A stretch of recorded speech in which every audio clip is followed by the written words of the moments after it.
Praise the lord. આજે આપણે પહેલો પિતર તેનો બીજો અધ્યાય તેની 11મી કલમમાંથી પ્રભુના વચનો જોવાના છે। વચન આ પ્રમાણે છે, વહાલાઓ, હું તમને વિનંતી કરું છું કે જે દૈહિક વિષયો આત્માની સામે લડે છે તેઓથી તમે પરદેશી તથા પ્રવાસી જેવા દૂર રહો। આમીન। આ પ્રભુનું વચન છે, પહેલો પિતર તેનો બીજો અધ્યાય તેની 11મી કલમ। આજનો આપણો જે વિષય છે એ વિષય છે પરદેશી તથા પ્રવાસી જેવા। ઈશ્વરના લોકો હંમેશા આ જગત પર એ યાત્રાળુ હોય છે, પરદેશી અને પ્રવાસી જેવા હોય છે। ભલે તે આ જગત પર રહેતા હોય પણ તે કોઈ પણ રીતે એ જગતના મૂલ્યો, સિદ્ધાંતો અને જગતની પ્રણાલિકાઓથી એ જોડાયેલા હોવા ના જોઈએ। એનાથી દૂર અને વિશેષ ઈશ્વર અને ઈશ્વરના રાજ્યના એ લોકો હોવા જોઈએ। જો આપણે ઈશ્વરના રાજ્યમાં રહીએ છીએ અથવા એના ભાગીદાર છે તો આ જગત પર આપણે દેશ નિકાલ કરાયેલા, પ્રવાસી જેવા અને પરદેશી જેવા અજાણ્યા આપણે બની રહેવાનું છે। હા, તેનો અર્થ એ બિલકુલ નથી કે આ દેશના અથવા આપણે જે કોઈ પણ દેશમાં રહીએ છીએ તેના કાયદા કાનૂનને અવગણવાના નથી। નાગરિક તરીકે આપણે એ દેશના બધા જે બંધારણીય કાયદા છે તેમનો અમલ આપણે ચોક્કસથી કરવાનો છે। પણ અહીંયા જે પ્રભુના વચનો આપણને જણાવે છે કે પરદેશી પ્રવાસી જેવા તમે દૂર રહો, એનો અર્થ આપણે બિબલિકલી જોઈએ તો જગતની જે પ્રણાલી, રીતિ રિવાજ અને વિશેષ જે પાપ અને પાપરૂપ દૈહિક ઈચ્છાઓ છે તેનાથી દૂર રહેવું। અને અહીંયા જે શબ્દ લખેલો છે, જે દૈહિક વિષયો આત્માની સામે લડે છે, એનો અર્થ આપણે જોઈએ તો ગલાતી તેનો 5મો અધ્યાય અને 5મા અધ્યાયની 16મી કલમ આપણને જણાવે છે, પણ હું કહું છું કે આત્માથી ચાલો એટલે તમે દેહની વાસના તૃપ્ત કરશો નહીં। જો આપણે આત્માથી ચાલીએ છીએ તો આ જગત પર આપણે પરદેશી અને પ્રવાસી જેવા યાત્રાળુ જેવા આપણે બની રહીએ છીએ।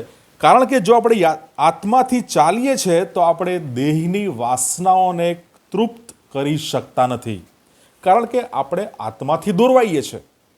જો આ જગત પર પરદેશી અને પ્રવાસી જેવા બની રહેવું હોય તો આત્માની દોરવણીથી આપણે આપણા જીવનો જીવવા જોઈએ।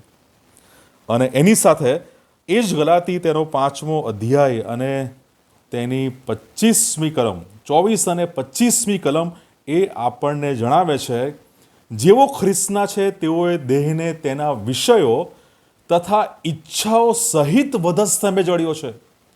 જો આપણે ખ્રિસ્તના છે, આપણી નાગરિકતા એ ખ્રિસ્ત અને આકાશમાં છે, સ્વર્ગમાં છે, તો આપણે દેહને અને તેના વિષયોને, તેની ઈચ્છાઓને આપણે વધસ્તંભે જડીએ છીએ। આપણી આકાશની નાગરિકતા પાકી કરવાને માટે દેહને અને દેહના વિષયોને વધસ્તંભે જળવાની જરૂર છે। અને જો આપણે આત્માથી જીવીએ છીએ તો આપણે આત્માથી પણ ચાલવું જોઈએ। એટલે સીધો અર્થ એ થાય છે કે આપણે જ્યારે દૈહિક વિષયોને તજી દઈએ છીએ, છોડી દઈએ છીએ, મારી નાખીએ છીએ, વધસ્તંભે જડીએ છીએ, એની સામે લડીએ છીએ, તો આપણે આ જગત પર પરદેશી પ્રવાસી જેવા આપણે છીએ। અને ફિલિપી તેનો 3જો અધ્યાય 20મી કલમ પણ આપણને જણાવે છે, પણ આપણી નાગરિકતા આકાશમાં છે। ચોક્કસ વર્તમાન સમયમાં આપણે જે દેશમાં રહીએ છીએ તેની નાગરિકતા આપણી પાસે છે, પણ આપણી નાગરિકતા આ જીવન પછી અનંતકાળ, એ અનંતકાળની નાગરિકતા એ આકાશમાં છે। જો આપણે આ જગત પર પરદેશી પ્રવાસી જેવા છીએ તો આપણી અનંતકાળની નાગરિકતા એ આકાશમાં છે, સ્વર્ગમાં છે, ખ્રિસ્તના સાનિધ્યમાં છે। અને એ જ બાબત હિબ્રુ 11 અને 13 પણ જણાવે છે કે અમે પૃથ્વી પર પરદેશી તથા પ્રવાસી જેવા છીએ। હિબ્રુ 11 એટલે વિશ્વાસના શૂરવીરોની યાદી। એ બધા જ વિશ્વાસના શૂરવીરોની યાદી તપાસતા આપણને માલુમ પડે છે કે તે લોકોએ, તે વિશ્વાસના શૂરવીરોએ પૃથ્વી પર પરદેશી અને પ્રવાસી જેવા તેઓ રહ્યા। એ જગતની સાથે ભળ્યા નહીં, એ જગતમાં હતા પણ એ જગતના નહોતા, એ ખ્રિસ્તના, ઈશ્વરના હતા। અને હાલમાં પણ આપણે જગતમાં ભલે હોઈએ પણ આપણે જગતમાં છીએ પણ જગતના બની રહેવાનું નથી. આપણે ઈશ્વરના ખ્રિસ્તના આપણે બનવાનું છે. પરદેશી પ્રવાસી તરીકે કેવી રીતે આપણે પરદેશી અથવા પ્રવાસી બની શકીએ? પહેલી બાબત કે જ્યારે આપણે દૈહિક વિષયોને ઈચ્છાઓને વધસ્તંભે જડીએ છીએ ત્યારે, જ્યારે આપણે આત્માથી દોરવાઈએ છીએ ત્યારે, અને ત્રીજી બાબત આપણે જોઈએ છે કે જ્યારે એ દૈહિક ઈચ્છાઓને દૂર કરીએ છીએ, એનાથી દૂર રહીએ છીએ અને એની સાથે આપણા મૂલ્યો, હેતુ અને સિદ્ધાંત અને આપણી પ્રાથમિકતા એ જગતથી આપણે અલગ કરીએ છીએ અને એમાં ખ્રિસ્તને સર્વોચ્ચ સ્થાન આપીએ છીએ, ત્યારે આપણે આ જગત પર પરદેશી અને પ્રવાસી જેવા બનીએ છીએ. આપણી પાસે દાખલા છે દાનિયેલના, પાઉલના અને બીજા ઘણા બધા દાખલાઓ છે. એ બધા એ અલગ જગ્યાઓમાં, અલગ એ સત્તા નીચે, અલગ રીતે એ લોકો હતા, પણ તેમ છતાં પણ તેમણે ઈશ્વરના સિદ્ધાંતો સાથે, ઈશ્વરની પવિત્રતા સાથે તેમણે કોઈ પણ બાંધછોડ કરી નહીં.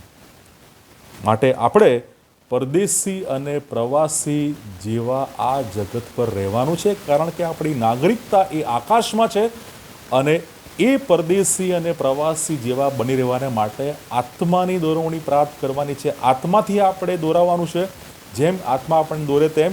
અને ત્યારબાદ દૈહિક વિષયોને વધસ્તંભે જળવાના છે અને આપણા મૂલ્યો, હેતુ, સિદ્ધાંત, આપણી પ્રાથમિકતા જગતથી અલગ કરીને, દૂર કરીને ખ્રિસ્તને આપણા જીવનોમાં સર્વોચ્ચ સ્થાન આપીએ છીએ. ત્યારે આપણે પરદેશી પ્રવાસી જેવા બની શકીએ છીએ અને આપણી નાગરિકતા એ આકાશમાં એ સુનિશ્ચિત થાય છે. પ્રભુ આ વચનો શીખવા, સમજવા આપણે દરેકની સહાય અને મદદ કરે. God bless you.